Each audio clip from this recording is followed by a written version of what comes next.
Yeah, I know, it's been a long time, but don't worry, I'm gonna put the timestamps in the comments, that way you guys can skip around the reviews and skip the intro because I gotta fill you in on what's been going on. Welcome back, guys. It's been a long time, I think like over a month or so that I haven't done a video, and I got reasons to that, and I'm gonna explain it right now. And I know this is pretty lazy of me to do 3 reviews in one video, but hey, I've been wanting to talk about these shows for a long time, and basically who's gonna see this, like 10 people? But hey, thanks to those who support my channel and click the like button and subscribe. So if you're new, don't forget to do that. But anyway, I went on vacation like twice back to back, kind of like, you know, with a weekend in between. I went to Gatlinburg one weekend, and then I went to Vegas the week after that. So I've been really tired and I haven't had time to do anything, especially when it comes down to catching up with work and all that stuff. So adulting has gotten in the way of me trying to do reviews, and I've missed a lot of things, but I managed to watch the shows that I wanted to, like Stranger Things, Dark, and La Casa De Papel. So at least I got those out of the way. And also Mindhunter season 2 is coming out soon, so I'll be doing a separate video just for that. And Once Upon a Time in Hollywood comes out this weekend, so I'm excited to watch that, and I'll probably review that movie as well. Not sure about The Lion King. And on a side though, before I get into the reviews, I am probably gonna do a Vegas vlog. Not sure yet, but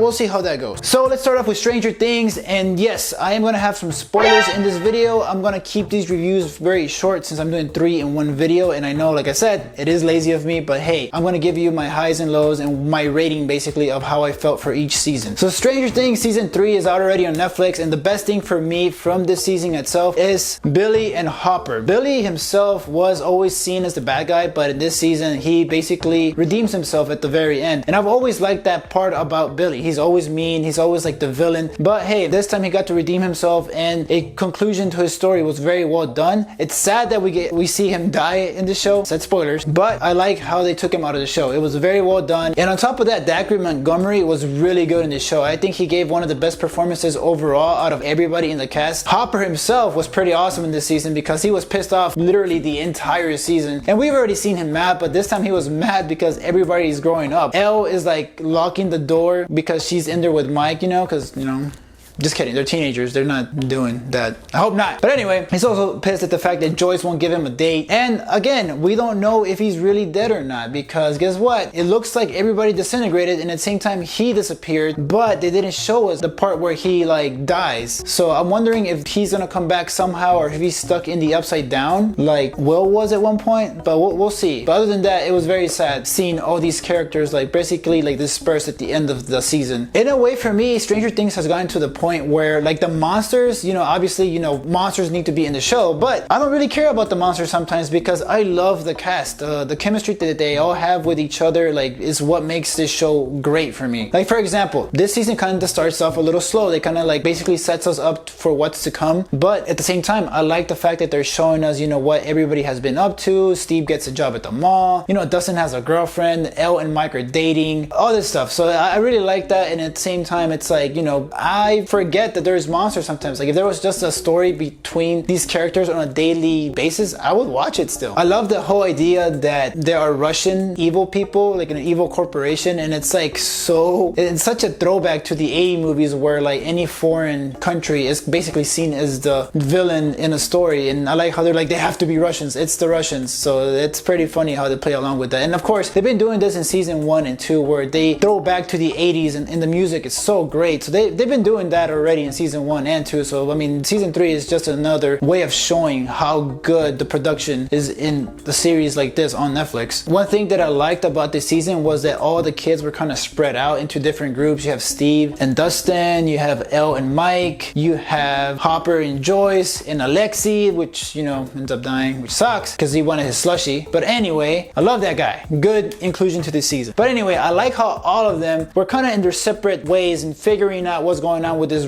evil Russian company that's opened the gate to the upside down. Now, as far as the ending goes, that's where I was a little confused because, you know, you see Elle and Will and Joyce basically move out of the house, which sucks because they've grown in it, but they went through so much shit because of the monsters. And well, now I don't know how to feel about the ending, because the ending shows us that, yeah, there's still more monsters out there. So it's like, what happens now? I mean, Elle and Will are moving away, and Mike and the rest of the crew are staying back. So like, it's like, what's gonna happen next season? Hopper seems like he's dead, but not really. I still think he's alive in some way, shape, or form. Billy is definitely dead. So I'm seriously curious to see how they turn this around. Like, are they gonna come back older? I mean, the kids are growing. I mean, it's pretty obvious. I watched a clip from season 1. I'm like, holy shit, they've grown. So we'll see what happens with season 4 of Stranger Things. But season 3 for me, I think was better than season 2. That's just my opinion. Let me know what you guys think in the comments. And I'm giving season 3 of Stranger Things a 4.3 out of 5.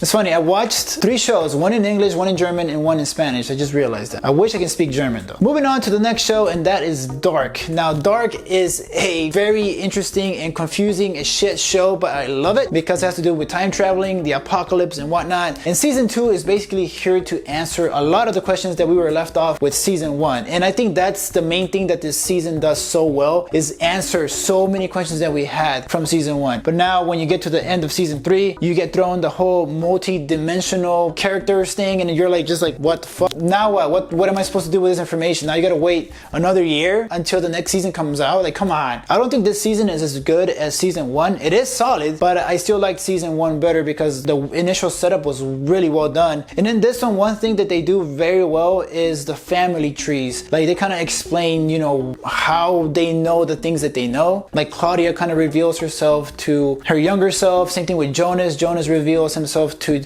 younger Jonas, but then older Jonas from 33 years later shows himself to his mom. So it's freaking confusing. And then you meet like the super older Jonas that burnt like to the crisp, and he's the villain apparently. Like, so that was like what? Like, how is he the villain? How did he get his face thrown into a fryer because it's jacked up? Why is he evil? And why does everything that he's saying have to happen all over again? So a lot of things are happening that are not supposed to happen, and Jonas is basically on the path of trying to stop it, but at the same time Noah is like, no, it's supposed to happen this way. He keeps turning people on each other, making them do things that they're supposed to do. So it's like, what?